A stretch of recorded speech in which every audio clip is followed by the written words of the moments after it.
জয়গুরু খামখেয়ালি প্রাণ চ্যানেলে আপনাদের স্বাগত। আজ আমরা পড়ব শতরূপে অপরূপ নিগমানন্দ গ্রন্থ থেকে কিছু অংশ। জয়গুরু।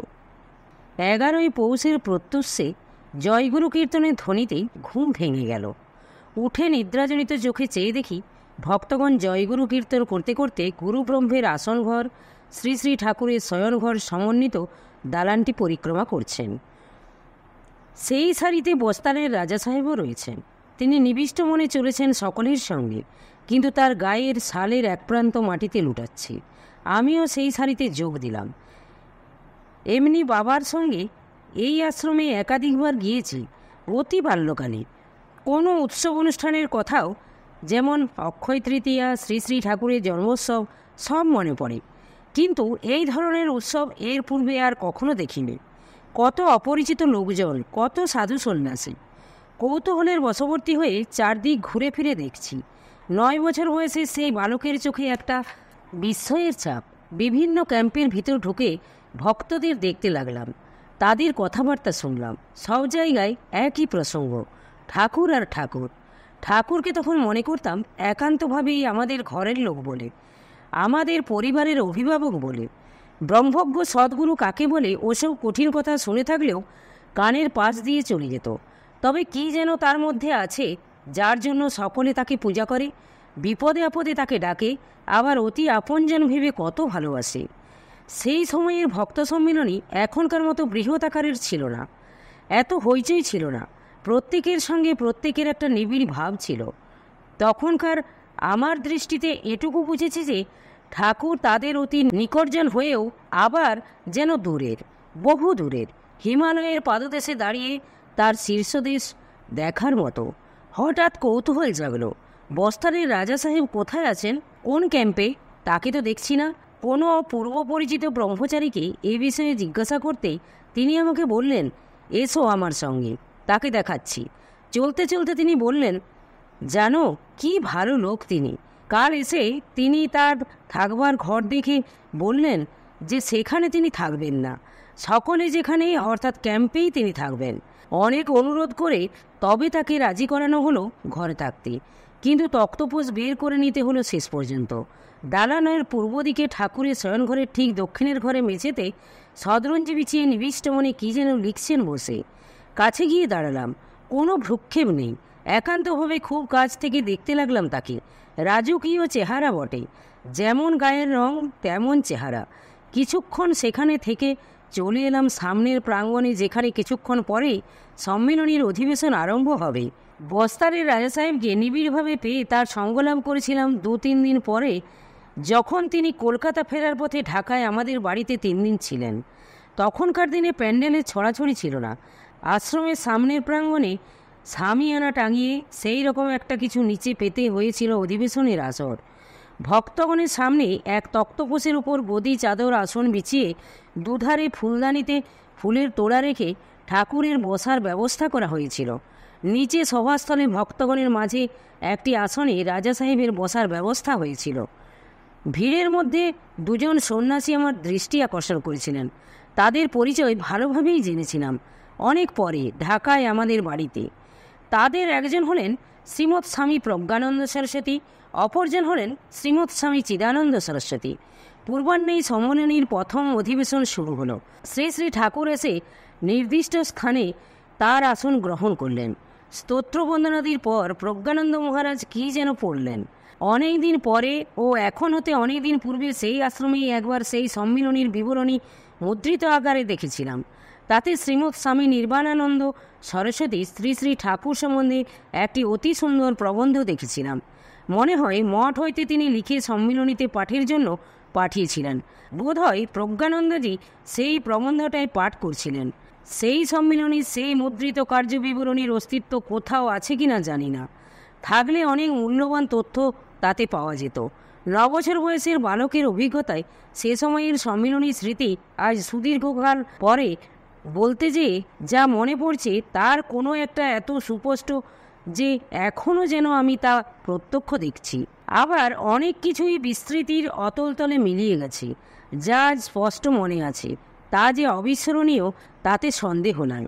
সেই প্রথম অধিবেশনে আর কেউ কিছু বলেছিলেন কি না মনে নেই, শুধু মনে আছে ঠাকুরের কথা। তিনি অনেকক্ষণ ধরে শিষ্য ভক্তদের নানা উপদেশ দিচ্ছিলেন। অন্য সব কথা মনে নেই, শুধু স্পষ্ট মনে আছে শেষ কথা কয়টি।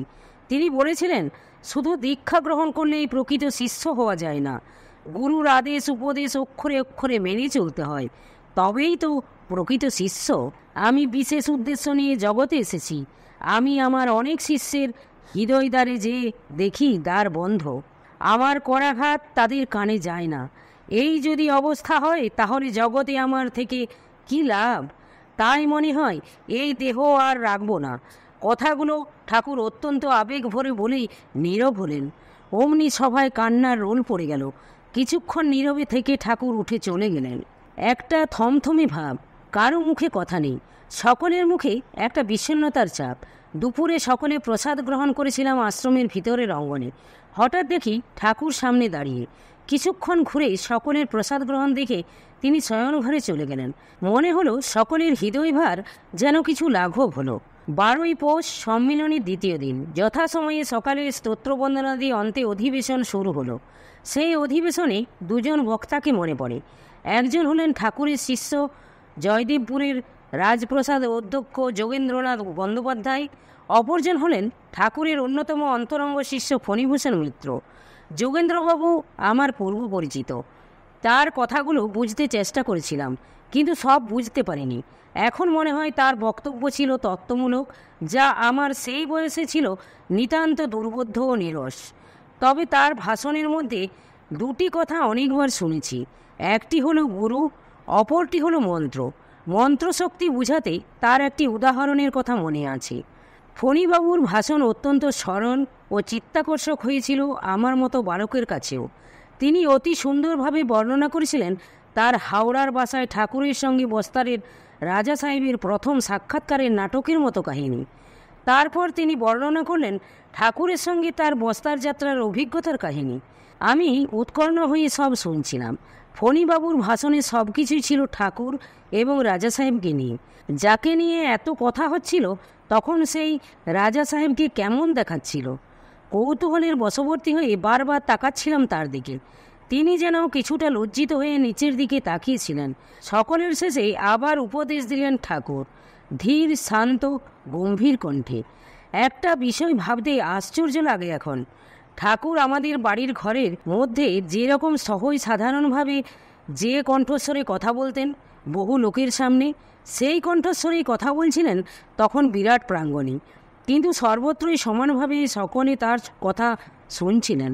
বলা বাহুল্য, তখন আমাদের দেশে যত্রতত্র এখনকার মতো মাইকের প্রচলন হয়নি।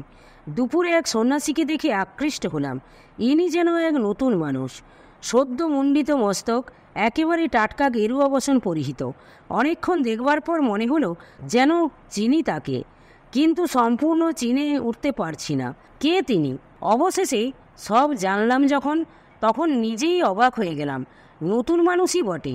আজ নতুন হয়েছেন স্বামী শিবানন্দ। পূর্বে ছিলেন আমাদের পরিচিত বার্দির মোহিনী বসু। ঠাকুরের নিকট হতে সবেমাত্র সন্ন্যাস গ্রহণ করে বাইরে এসেছেন।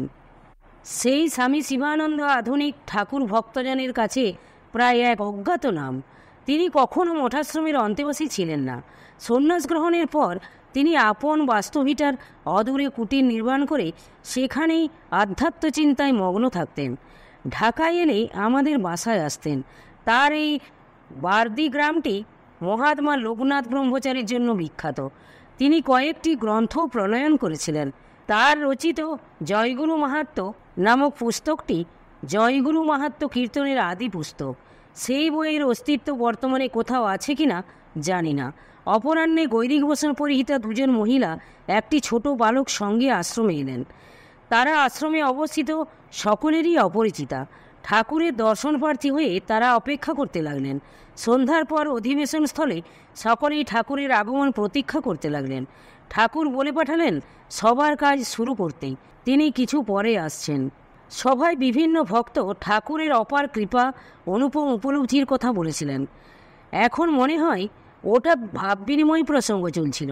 হঠাৎ ঠাকুর পূর্বোক্ত দুই গৈরিক বসন পরিহিতা মহিলাকে সঙ্গে নিয়ে সভাস্থলে এসে বৃদ্ধা মহিলাকে দেখিয়ে বললেন, ইনি আমার মা। তারপর যুবতীর দিকে লক্ষ্য করে বললেন, এ আমার মেয়ে, তোমরা এদের কাছে গুরুকৃপার কথা শোনো। মুহূর্তে সভা গম্ভীর নীরবতার সঙ্গে কৌতূহল ও উৎকণ্ঠায় ভরে উঠল। ঠাকুর বৃদ্ধার দিকে তাকিয়ে বললেন, মা, তুমি বলো। বৃদ্ধা ধীরে ধীরে বলতে লাগলেন, ত্রিপুরা জেলার উজানিসার গ্রামে তাদের বাড়ি। তার একমাত্র ছেলে অশ্বিনী মা ও স্ত্রী সহ ঠাকুরের কাছে দীক্ষিত হন। তারা এই অশ্বিনীর ছোট ছেলেটি নিয়েই তাদের সংসার।